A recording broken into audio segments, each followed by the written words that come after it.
आरिफ अलवी साहब तो प्रेसिडेंट हैं, वो कैसे दे सकते हैं? अगर दे भी सकते हैं तो इलेक्शन कमीशन ऑफ पाकिस्तान इसकी डेट दे सकता है। अभी तो उन्हें चाहिए कि घर चले जाएं। बेड़ा घर करके पाकिस्तान ने लुट लट के कुछ ने बेड़ा घर किया। अब वो नहीं दे सकते डेट। जिसका इख्तियार नहीं है वो साइड पे ही रहे। उनका टाइम हो गया जाने का, उनको अब घर जाना चाहिए।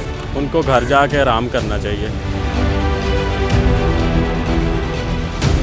आरिफ अलवी साहब का जो है टेन्योर पूरा हो गया, अभी तो उन्हें चाहिए कि घर चले जाएं।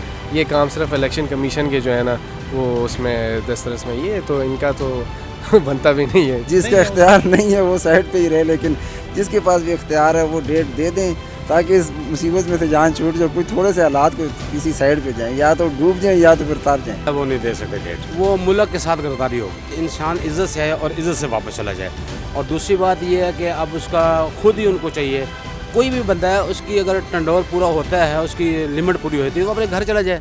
सर उनको कोई हक ही नहीं है। वो उनका टाइम हो गया जाने का, उनको अब घर जाना चाहिए। उन्होंने थोड़ा टाइम गुजारा सियासत में, और जो इलेक्शन हो भी गए तो सारा जो पैसा इन पर लगना है वो उनकी जेबों में जाना है। उनको घर जाके आराम करना चाहिए। फ़िलहाल आरिफ अलवी साहब के जो है ना वो इनके मामला ये नहीं है, ये नहीं दे सकते। ये वाला जो इलेक्शन कमीशन ही जो है ना उसका ही ये काम है, और वो ही इस पे जो है ना वो दे सकती है डेट। अगर ये डेट देंगे तो साफ बात है मुल्क के हालात ख़राब हो जाएंगे। आरिफ अलवी साहब तो प्रेसिडेंट हैं, वो कैसे दे सकते हैं? अगर दे भी सकते हैं तो इलेक्शन कमीशन ऑफ पाकिस्तान इसकी डेट दे सकता है। मेरा नहीं ख्याल किसी और के पास इसकी पावर है, तो इलेक्शन कमीशन ऑफ पाकिस्तान को डेट देनी चाहिए कि वो कब इलेक्शन कंडक्ट करवाने जा रहे हैं।